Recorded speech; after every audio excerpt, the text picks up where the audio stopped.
Lite 98.7, the best variety of the 80s through today. Maroon 5 with Beth and Dave, 723, 80% chance of rain today in the Mohawk Valley, but at least we have high temperatures in the 70s for today. And the weather brought to you by the Frigo Agency in New Hartford, your local independent insurance agency. Go to utica.youtube.com. So by now, if you're on social media, you've seen that video circulating. Jakeila Phillips, a young lady, she's a mom. She works as a radiologist and a sonographer. She was driving down Genesee Street when she was accosted by Barry Wardell, who called her the N-word. He screamed a lot of things out of his car. That video went viral. One of the things that we were struck by was how calm, cool, and collected Jakeila was in that exchange. Yes, we've taped interviews with all of the particulars, with Barry Wardell, who was shouting the racial epithets, with Jakeila Phillips, and also with Venice Irvin, who is the head of the local chapter of the NAACP. We're going to present all of those in the next 15 or 20 minutes. You know, we really struggled with whether or not and how to present these interviews. And the thing that struck me the most is when Jakeila initially posted the video of the exchange on Genesee Street, is that she said, so many of my friends don't believe me when I tell them that this happens to me. And so now I finally have been fortunate enough to capture it on film. And I thought, that's crazy that people don't believe someone when they say that this happens. And so it was important for us to air this section of the interview so that you can understand that this does exist and it does happen in our community. Yeah, we even ran the idea by Venice Irvin from the NAACP locally, and this is how that exchange went. We've been getting a lot of pushback on our willingness to air even part of the interview with the guy. Because people are saying you shouldn't give him a platform, you're elevating him. Whereas I believe really and truly that people need to hear that this exists. Like, I think there was too much of a willingness to say, he's just some drunk guy. This isn't really a big, like, I mean, really, do you, because I respect you. We've known each other for a long time. Right. Do you think it's the wrong thing to air part of what he had to say or all of what he had to say? Yeah, I think it's important that you play it because that's part of the problem. Like I was saying, it's a hard topic to talk about, but sometimes people need to have things like this put in their face to help them realize that the reality of what's going on in the world right now and here in the Mohawk Valley when somebody does that. So by all means, you have to put it out there like that. All right, there's Venice Irvin, the head of the local chapter of the NAACP. And now we'll listen to Barry Wardell, the man who was shouting things out of his car window at Jakeila Phillips, and his side of the story. Go ahead. Okay.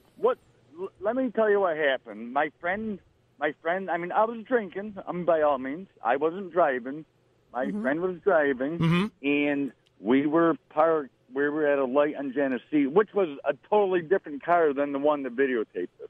There was a car in front of her with two black women in it. They motioned us to roll down my passenger side window, and I did. They threw an open beer can and a wine cooler can inside my car. Okay, and then what happened? Then I started hollering at them, and then this lady pulled up and started videotaping it. Meaning I might have said things that were wrong, but they shouldn't have done that either. Well, so I don't know if you're aware of this, Barry, but Jakeila Phillips, who is the woman that was in the car who posted the video that you were yelling, she actually was videotaping the exchange between you and it was like a maroon Honda, like CRV, you say? Yes. And what that video shows is what looks like you coming up kind of like the lower part of Genesee Street, parallel with that car. And it looks like a can comes from your car, hits their car. I am threw one back at him, yes.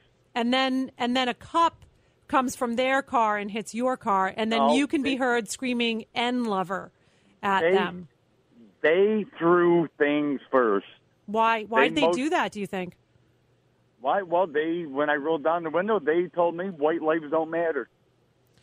And then they threw the thing at me, and then I threw mine back at him, and then the lady started videotaping. So did they? Let me just get this straight. So they threw something at you first. You threw something back, and then they threw a third time. Yes, the lady tossed something from the passenger side, and I'm thinking it landed outside my car. I don't remember. I mean, I was drunk. Yeah.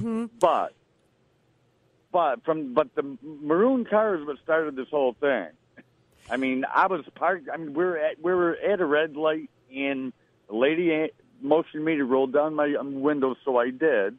And she says black or white lives don't matter, and started throwing threw stuff at my car. And then I threw mine back, and then I started saying stuff to her. Okay. And then the other lady comes up behind us and starts videotaping. It was none of her business. Okay, so let me ask you another question, Barry. There was a report in New Hartford, and I know that the New Hartford Police Department were at your house, that you were involved in another incident in the village of New Hartford the same day. Yes. And you were yelling racial slurs at a young man walking in the village of New Hartford. What's your side of the story on that? That is true. Okay. But this all started because they started with me, and then one thing led to another, and I was pissed off. Yeah. Well, now that you've had a little time to think about it, is there anything further you want to say? Is there something that you might want to say to Jakeila? Not nothing nice. Really? Well, there was a business owner that I spoke to yesterday as well who said that you were headed towards that was at the pizza shop, right? I'm not sure what business. He said you said you were headed to a Black Lives Don't Matter rally. Yes. Was that the case? Yep, I did say that. And is that your general point of view? That is really, yes. I don't believe they matter, no. I don't believe they matter one bit. And was there such a rally, or were you just joking around at that point? I was just joking around, but I plan on having a rally of some sort, yes. So you have no regrets? I don't regret one thing that I said, no. So, I mean, I guess, Barry, I'll give you one last opportunity to maybe, is there any part of you that maybe wants to apologize for the things that you said, which were undeniably offensive? This lady cost me my job. All right, so there's Barry Wardell standing his ground about his story. Yeah, well, and we could argue that his behavior cost him his job for sure. Correct. So the next two interviews, we spoke to Jakeila Phillips, who was the young lady who was gracious and patient while filming all of that. And then we also speak to Venice Irvin, the head of the Utica and Oneida County chapters of the NAACP. Those interviews are coming up next. And you can call us at 721-0987 with Beth and Dave on Lite 98.7. Lite 98.7, the latest from Harry Styles, Adore You with Beth and Dave. Good morning. Good morning. We're talking about that viral video that Jakeila Phillips shot on Genesee Street of Barry Wardell. You just heard from Barry Wardell. I think a lot of people were willing to dismiss him as a drunk guy, clearly committed to his point of view. It's just, I think it's important for people to understand and to hear that this guy and people like him exist within our community. We did have the great pleasure of speaking to Jakeila Phillips yesterday as well. Yeah, and you're going to hear her side of the story, and you're going to hear interspersed in this edited interview some of the comments from Barry Wardell that we play for Jakeila. Here we go. Hello. Hello. Hey, Jakeila. It's Beth and Dave in the morning on Lite 98.7. How you doing? Good, and you? Good. I am good. Well, first of all, why on earth are we having this conversation? I know. What's been going on in your world last couple of days? Anything unusual? Nope, just still working, not letting anything bother me. Well, you were so poised during this whole video that's one thing we want to talk about. What, is this the first interview you've done? Yeah. Wow. So we're honored to do that. It may pick up, just to warn you a little bit, your cell phone video has gone around the world at this point. Yeah, you know that an outlet in England picked it up, the Daily Mail. Yeah, yep, you sent me that. No one was more surprised than I was. Somebody sent it to me, and I was like, what? I know. I was surprised that it's going as viral as it did. So what was your inspiration, first of all, for shooting the video to begin with? Well, it was because he was slurring racial slurs at the car before me. Mm-hmm. So I didn't know what he was doing. Because I had my windows rolled up. So then he was just doing all these hand signals and motions, and I was like, well, if anything happens, I want to make sure I record it. And then as I started picking up my phone and started recording it, he threw a shake at that car, and he called them a lover. And then I was like, what? And that's what really caught my eye. And I think you had said to Beth or maybe to somebody else that you have a hard time convincing your friends and acquaintances that this type of thing happens, right? Absolutely. They think I'm full of it because they never experience it. Mm-hmm. I mean, that to me is the most surprising thing. People think that that you're making it up? Yeah, they're like, there's no those type of things don't happen up here in New York. Only in down south it happens. Right. And when they saw this video now, what has been the reaction of your friends? They was like, wow, I can't believe that actually happened to you. And I'm like, see, I told you. Well, we heard your version of the events. Now we can play you a small snippet of the guy's version of the events. Are you ready? Yeah. All right. Here's part of what he had to say. I wasn't driving. My friend was driving, and we were parked. We were at a light on Genesee, which was a totally different car than the one that videotaped it. There was a car in front of her with two black women in it. They motioned us to roll down my passenger side window, and I did. They threw an open beer can and a wine cooler can inside my car. Then I started hollering at them, and then this lady pulled up and started videotaping it. They threw things first. Why did they do that, do you think? Why? Well, when I rolled down the window, they told me white lives don't matter. Is that what you saw and heard? No, it was the complete opposite. He was telling them to roll their window down. I actually have the video. He doesn't seem to really have the timeline or the facts of the scenario straight. Yeah, I don't think he does. So then our conversation with him continued. Here's another small clip. There was a business owner that I spoke to yesterday as well who said that you were headed towards a Black Lives Don't Matter rally. Yes. Was that the case? Yep, I did say that. And is that your general point of view? That is really, yes. I don't believe they matter, no. I don't believe they matter one bit. And was there such a rally, or were you just joking around? I was just joking around, but I plan on having a rally of some sort, yes. The other events that you've been privy to in the past, were they like this? Were they worse? How do you characterize this one compared to what you've experienced in the past? This was the most dramatic and belligerent one that was just direct to the fact where he was saying he hates niggas. Usually it's covert racism where they don't know they're doing it.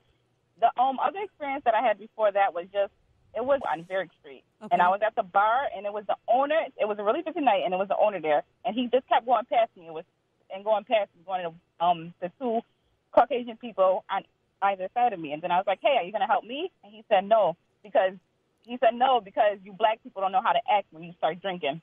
And then he just continued to walk over to the next person. Wow. So that was that. Before this incident, that was the most direct incident that happened to me before. But usually it's just covert racism. The final thing that I want you to hear is the last kind of round. I don't think it's going to surprise you, but I want to play it for you to get your reaction. Right, and we gave him a couple of different opportunities to apologize before this segment. Check this out. So, I mean, I guess, Barry, I'll give you one last opportunity to maybe...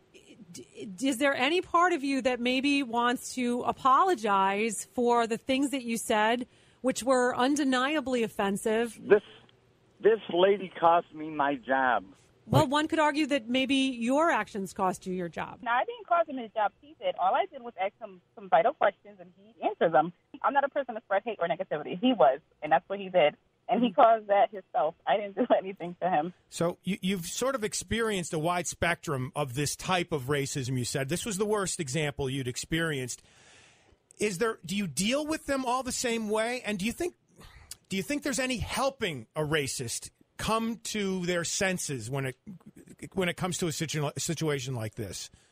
Yes. I feel if you just remain calm, then eventually they'll calm down, and then they'll think, okay, well, maybe she isn't as bad as I think she is, she or him.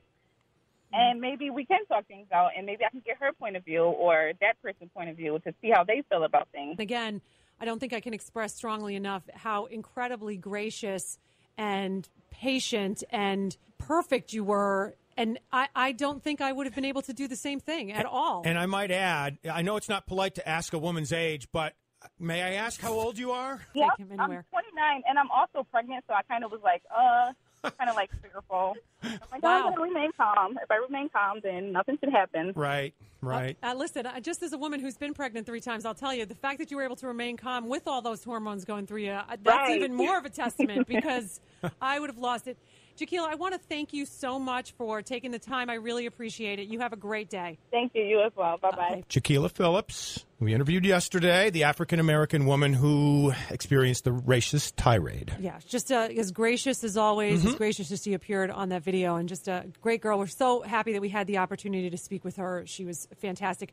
Coming up next, we're talking to Venice Irvin, who is the head and president of the NAACP Utica and Oneida County chapter, to get his perspective and a larger perspective on race within our community. 7:43 on Lite 98.7. Lite 98.7 with Beth and Dave. It's 7:45 in the middle of an important discussion today here in the Mohawk Valley. Yep, we had an opportunity to speak to all the players involved in that viral video that was shot on Genesee Street in Utica. You've already heard from Barry Wardell, who was the man yelling the racial slurs from the vehicle, Jakeila Phillips, the woman who recorded it. And now we're going to hear from Venice Irvin, who is the president of the Utica and Oneida County chapter of the NAACP. And we begin by playing for Venice a clip of Barry Wardell. Here we go. There was a business owner that I spoke to yesterday as well, Yes. who said that you were headed towards a Black Lives Don't Matter rally. Yes. Was that the case? Yep, I did say that. And is that your general point of view? That is really, yes, I don't believe they matter, no. I don't believe they matter one bit. And was there such a rally, or were you just joking around? I was just joking around, but I plan on having a rally of some sort, yes. On the scale of racists and racism, Venice, because we've all seen and heard racism before, how bad is this guy? I think he falls right at the top because I've met with other people that were self-proclaimed lifetime racists as being NAACP president in this area, but he's one of the worst I've ever heard to just speak out so blatantly like that. Is a guy like this able to have his mind changed? I don't know what his age is, but if he's an older gentleman, it's not going to change. He's set in his own ways, and the fact that even though he got fired from his job, and he's still saying the things that he's saying, just tell you right there that he's not going to change. Mm-hmm. And I really feel sorry for him because that's not the way, America is gonna get better if we have people like that that's not willing to change. It's really going to be sad, but no, he's not going to change. In the context of everything that's happening in our community right now, how do we take this as an opportunity? What do we do next? How do we cultivate a community that is actively anti-racist in the Mohawk Valley? Well, I think that we're gonna be okay in the Mohawk Valley. It's still going to take a lot of workshops and for us to just talk about it. One of the things I always tell people, and I talk to my wife about it all the time, racism and hate and prejudice is something that in America, maybe even in the Mohawk Valley, that we just don't want to sit down at the table and talk about out loud, Mm-hmm. I mean, we'll talk about it. Patrick Johnson's been doing things for a long time. Yes. And it's in small groups. But to get it out into the public, like it is now right now, to talk about it is something that we've never really wanted to face and talk about it. So I think having discussions and keeping the discussion going is what's going to help. I don't know if it's going to solve anything, but I think it's going to really help a lot of people that didn't know the history of what we've gone through. And so if people are listening to this interview, listening to you talk, listening to Jakeila's comments, and they want to get involved and they want to try and do something, because I think a lot of people have a lot of good intention, but they're not sure where to direct that intention, what should they do? Is there organizations that they can reach out to? As you mentioned, Patrick Johnson, I know Patrick's been working for a long time. Right. I think there's different groups that are forming right now. I know the police departments are forming their committees to talk about policing and all of the different police departments. And I think there's other groups that are forming to talk about it all the time. I know my job at Mohawk Valley Community Action Agency, we're actually talking about it at all of our executive team meetings and our leadership meetings. And even though it causes some hard feelings among some people that are sitting there because, not everybody is on board with what's going on. It's the discussions that you got to have. In the community, I think that we've got to have just more community meetings to talk about it.